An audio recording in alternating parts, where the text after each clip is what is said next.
They don't understand the genius of Lex Luthor pitting Batman against Superman. It doesn't make sense to them. They understand why Batman might face Superman, but they don't understand why Superman would face Batman.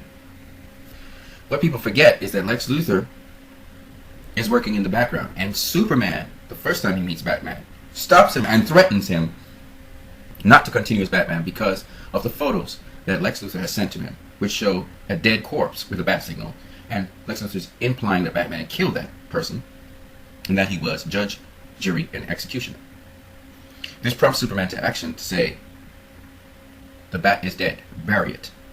So that the next time Batman was to meet Superman, Batman knew he had to kill Superman, and he already had incentive to kill Superman. So that's what caused the clash. And Superman didn't want to fight Batman, obviously. So it's pretty clear why they were fighting. And of course you can see Superman's ideology versus Batman's ideology in the sense that Batman's kind of gone rogue, but Batman's all about justice, preventing people, preventing an outcome from happening, and that's what you're seeing clashing against Superman, who's appealing to the good in Batman. And he's trying to reason with Batman. Superman is all about hope, and you see that hope clashed against Batman's pessimism. Again, when Bruce Wayne and Clark Kent, they talk to each other, you see the ideologies again. You see Clark Kent saying that Batman, his ideology is wrong. You don't fight crime this way. You're a criminal, and that's wrong what he's doing. So he comes from a ideological perspective of morality. Again, somebody who is trying to inspire hope in other people will try to correct someone who's going wrong. Batman's perspective is one of avoidance, and he's seeing the potential in what Superman is, and based on his experience he knows this potential is very dangerous. So he starts off by saying, you're treating so nicely this alien who could just destroy this whole world. He can see the potential. So you see Batman's ideology on one side and Superman's ideology on the other, and he's trying to explain to Superman that he's being hypocritical. Now here we can see that these guys, in trying to do a spoof, they're trying to say that both guys are hypocritical. So when Superman says to Batman that he's stripping people of their civil liberties, which is not Batman's intention, but that's what he's actually doing now, and people are living in fear of him, these people highlight what Superman has done. Trample on civil liberties, 29,385. I don't know where they got their figures from, but Superman has not really trampled on anyone's civil liberties, if you realize. He never. He goes around the world doing good. The only thing, the laws he breaks, is the laws governing sovereignties, where he's entering into people's nation space. That's about it. But he's not really robbing any civil liberties. He never does that. He only helps people. So this statement here, where they conjure up this figure, is wrong. And it's a lie. People living in fear of him, however, is true. They're saying half the world lives in fear of Superman. It could be even more. Even the people who love him might be afraid of him. You know, it may be just like a love-fear relationship. So this may be more. So I'm not disagreeing with them here. Times working with the Lord, 0. This again is a lie. And this is the thing with these guys. They manipulate the truth. First of all, in Man of Steel, Superman worked with the world and the law of the world by submitting himself unto people as a hostage of the world. When General Zod said that he wanted Superman, and he surrendered himself to mankind. So that's the first time. The second time was when he had to fight off General Zod with the army, and they came up with a plan. He again worked with the law. That's 2 times. And then again, he worked with the law when Senator Finch asked him to come to Congress. That's 3 times. And then, of course, Superman constantly upholds the law and helps and saves people where fire departments and so on can't help and save people. So this number goes up exponentially. So again, these guys mess around with your questions.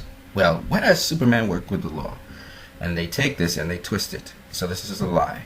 These two are lies. And, you know, now civilians who think that Batman is dangerous, 2.7 million. This is correct. All of Gotham right now thinks that Batman is dangerous, not just the criminals. We saw that even the hostages were afraid of the Batman. And he got so increasingly brutal that, you know, the public was afraid of him, as Superman was saying. People harmed by him, God knows. That's true. Batman's a very brutal guy. But what we can be guaranteed is all the people who have been harmed by Batman so far are criminals. Psychiatrists who say dressed up as a bat is way past 1% unstable. Yeah. But again, the point is Batman has mostly dealt with criminals, right? So he sees this as a threat to the world versus a threat to Gotham. So Batman is seeing things bigger than normally. So this is, again, while they try to show that Batman's being a hypocrite, rightly so, he should be fearing a being that's so powerful, because a being that's that powerful could be also equally as dangerous. So from Batman's perspective, this is also fair. But this is not so much skewed as they did with Superman. So in this case, they try to show, and some of the audience perspective, this guy who's playing Lex Luthor is a clown, and that's why they want to just punch him. They're trying to convey what the audience might think about Jesse Eisenberg's performance. Basically what they're doing here. And they're just mocking the dreams of Batman, which again show the insight of Batman. But because they don't want to go into the dreams, they decide to make a mockery of it, as most people do. Most people don't consider dreams much. So Batman's dreams were very important for seeing what was in Batman's head, just like how we saw what was in Superman's head when he was having the conversation with his father. It really was something he was reflecting on in his mind while he took time out. Again, instead of trying to bring some light onto what was happening in Batman's dreams, they chose to trivialize it. Once again, there's nothing here. It's empty. They're not highlighting anything. All they're trying to say, it seems as though this film is like a setup film. That's all they're trying to say. Now, they say that Superman stopped Batman for pretty much no reason when he was chasing down the criminals. We already know the reason was given with the photographs, judge, jury, executioner, and very easily we can see Superman would react to that, and that's why he stopped Batman. So they lie when they say it's absolutely no reason. They're playing on if you weren't following the story. So it's a lie. I thought this was pretty funny, where they do the interaction between Batman and Superman. Now, their argument is that Batman didn't realize that Superman didn't kill him, which to me doesn't make any sense, because Batman was on his way to try and kill Superman anyway. He was trying to get the kryptonite to kill Superman. His mind was made up a long time ago. It wasn't about whether he would kill Superman. His issue was when, how soon. The guy who's playing Zack Snyder is saying that, Lex Luthor was very brilliant for blowing up the Capitol building to sort of set up Superman and also put him into exile. And the guys are like, what's the point of that? Now, let's just get into it. Lex Luthor's purpose for blowing up the Capitol building was so brilliant, it's not funny. First point, he takes care of Senator Finch, who's blocking him from getting the importation of kryptonite. Secondly, he conveys to the world that Superman, by some way, means or other, is associated with this bomb, because the world gets hysterical. They're not thinking straight, just like with 9/11, people weren't thinking straight. So that's what made George Bush able to just go and bomb out Saddam Hussein and kill him, right? People are not going to think straight when chaos happens. So he gets to put Superman again in the wrong light. 3, he discourages Superman from continuing onwards. He's broken him a bit, which is always important, because when somebody is not thinking and not as hopeful as they should be, you weaken them even more. 4, he also sends a message to Batman, and he inspires Batman to accelerate his work in trying to kill Superman. In fact, it prompts Batman over the edge to go invade LexCorp's territory, hurt a lot of people, if not kill them, and take the kryptonite by force, and let Lex Luthor know that he's taking the kryptonite. And then 5, Lex Luthor comes out of this scotch-free, because the guy that they're going to pin this on is going to be Mr. Wallace O'Keefe, who is the guy that already has been in the news defacing the property of Superman, showing that he's a false god, hating him, and on the record saying he's not a hero. So he's clearly got his own alibi for why he's not involved in the case. You gotta admit, Lex Luthor moved brilliantly in one blow, taking care of 5 things. So what they were saying, it was a dumb plan to try to just discourage Superman, and then everybody already knew that it was Wallace O'Keefe who had blown up the place. Really, that's just 2 of his many different plans. And what's so cool about it is, Lex Luthor understands human nature, that human beings need a scapegoat. And if Wallace O'Keefe is dead, they got to somehow pin it on Superman. Superman is nowhere to be found. So Lex Luthor understood all of that. And that's what makes it brilliant. So They only give you part of it. They make the audience believe them because the audience is going to be asking these questions as well. How does this fit into the plan? But they now misconstrue things, and this is the lie part of it. Now, after this, they say, well, why did he make another Kryptonian? As if Lex hates Kryptonians. Because they're playing the role of the audience, if you don't even realize.